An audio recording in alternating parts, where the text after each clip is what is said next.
이번에 다룰 예제는 Visualize Transform이고요. 간단한 예제이기 때문에 좀 가벼운 마음으로 보셔도 될 것 같습니다. 27개의 예제 중 11번째 예제이고요. 이 표를 기준으로 봤을 때 현재 첫 번째 페이지의 마지막 예제가 되겠습니다.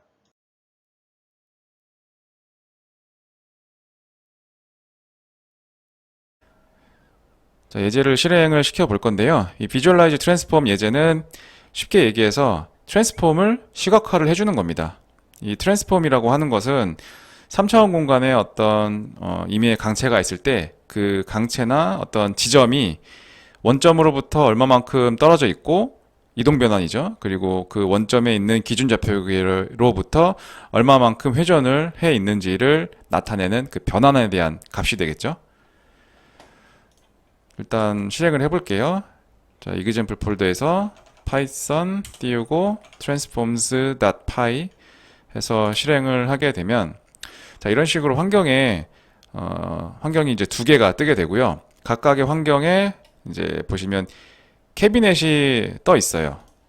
자, 일단 이걸 체크를 해서 환경 하나씩만 그러니까 렌더링을 하게 되면은 이게 첫 번째 환경이고요. 이게 두 번째 환경이 되겠습니다. 저는 일단 두 번째 환경을 위주로 해서 설명을 드려볼게요.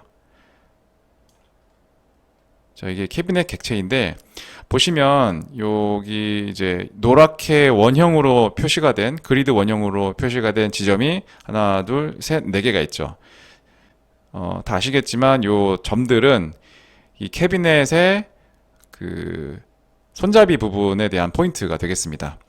즉, 이 캐비넷을 보시면 일단 한번 움직여 볼게요, 제가. 1번으로 설정이 되어 있고 여기 DOFS를 보시면 이 노란 점 개수만큼 4개의 조인트가 지금 이렇게 나타나 있고요. 맨 첫 번째 걸 보시면 Door Left 조인트, 타입은 로테이션, 드라이브 모드는 포지션 타겟으로 되어 있고요. 이걸 이렇게 움직여 볼게요. 슬라이드 바를 움직여 보면은 밑에 캐비넷 문이 열리고 닫히고 네, 열리고 닫히고 이렇게 하는 것을 볼 수가 있죠. 자, 근데 이때 이걸 잘 보시면 사실 여기 보시면 내부적으로 여기 이렇게 힌지 조인트가 설정이 되어 있는 겁니다. 그 힌지 조인트가 로테이션 형태의 이 조인트 타입으로 설정이 되어 있는데 이 힌지 조인트를 움직임에 따라서 우리가 관심 있어 하는 이 손잡이 포인트 있죠. 이 손잡이 포인트에 대한 이 트랜스폼이 실시간으로 그 수치가 바뀌게 되거든요. 그때 실시간으로 바뀌는 이 손잡이 포인트에 대한 트랜스폼, 즉 이 손잡이에 대한 변환에 대한 값을 시각화를 이렇게 시켜주는 겁니다. 움직일 때마다 이 지점은 이제 내부적으로 값이 계속 바뀌게 될 텐데 포지션 얼마, 오리엔테이션 얼마 이렇게 해서 계속 값이 바뀌는 와중에 이거를 UI 창에서 이렇게 시각화를 시켜주는 겁니다. 네, 이런 식으로 이제 실시간으로 이 트랜스폼을 시각화를 할 수가 있다는 거고요. 나머지도 동일합니다. 자, 뭐 오른쪽 것도 한번 움직여 보면 이것도 역시 로테이션 타입의 포지션 타겟 드라이브 모드이고 이런 식으로 움직일 수가 있어요. 얘는 0도에서 플러스 90도까지 이렇게 움직일 수 있도록 되어 있고 나머지 두 개는 이제 드로워 바텀 조인트가 되어 있어요. 얘도 이렇게 움직여 볼 수가 있겠죠. 얘는 이제 조인트 타입이 트랜슬레이션 타입이 되겠습니다. 그러니까 프리즈마틱이라고도 하는데 선운동 조인트가 되겠죠. 그리고 마지막 맨 위쪽에 있는 서랍도 이런 식으로 이제 움직여 볼 수가 있고요. 이 캐비넷 객체도 다른 로봇이나 아니면 객체들과 같이 URDF 파일로 정의가 되어 있고요. 그 URDF 파일 에셋을 읽어드려서 이런 식으로 해석을 통해서 시뮬레이션 공간상에다가 이렇게 렌더링을 하게 되는 것입니다.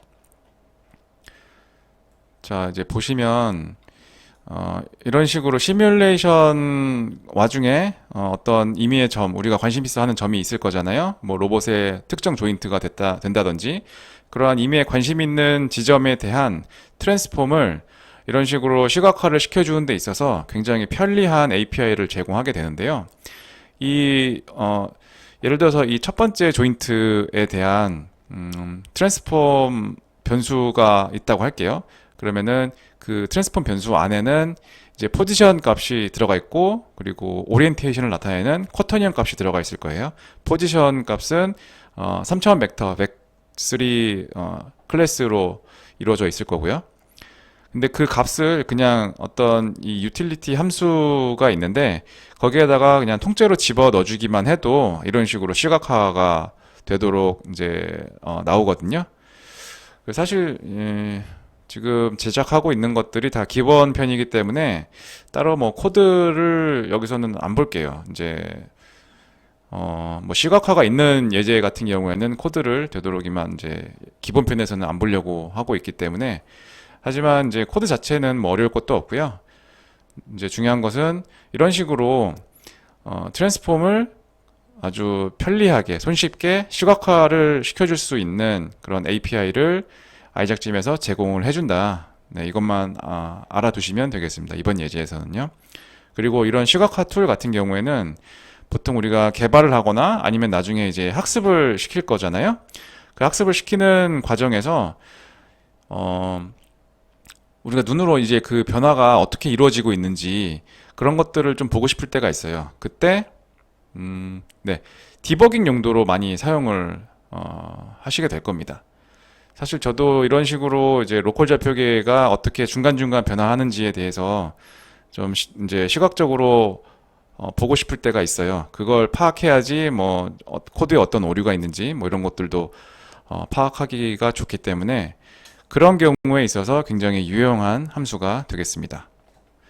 네, 그래서 이번 예제는 사실 간단한 예제여서 설명은 이 정도로 하고 마무리 짓도록 하겠습니다.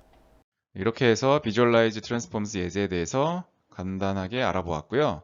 트랜스폼이라고 하면 기본적으로 이 포지션하고 오리엔테이션을 내포하고 있는데, 이 예제에서는 포지션 같은 경우에는 이 그리드 스피어 형태로 표현을 하였고요. 그리고 오리엔테이션 같은 경우에는 이렇게 색깔로 각각 표현된 로컬 좌표계로 표현을 하였습니다. 사실 이 스피어는 없어도 이 로컬 좌표계로만 표현을 해도 포지션하고 오리엔테이션을 전부 표현한 거나 다름은 없는데, 예제에서는 그냥 좀 구분해서 쉽게 파악할 수 있도록 이렇게 만든 것 같고요. 근데 실제로 이 트랜스폼을 시각화해주는 이 기능을 사용하시다 보면 지금은 환경이 두 개밖에 없고, 그리고 각 환경의 그 포인트도 4개 정도씩 밖에는 없기 때문에 딱히 뭐 이렇게 끊긴다거나 하는 현상은 없는데요. 이 환경이 조금만 늘어나도 이 비주얼라이즈 트랜스폼 기능을 넣고 안 넣고에 따라서 상당히 그 렌더링 FPS에 좀 차이가 날 거예요. 왜냐면 이게 생각보다 그 계산 리소스를 많이 먹기 때문에 너무 많은 포인트를 설정을 한다든지 아니면 환경이 너무 많은 상태에서 이런 식으로 시각화 기능을 사용하시게 되면은 그 FPS가 많이 떨어지는 것을 볼 수가 있을 겁니다. 그래서 뭐 적당히 사용하시면 되고요. 네, 이렇게 해서 이번 예제는 마치도록 하겠습니다. 네, 감사합니다.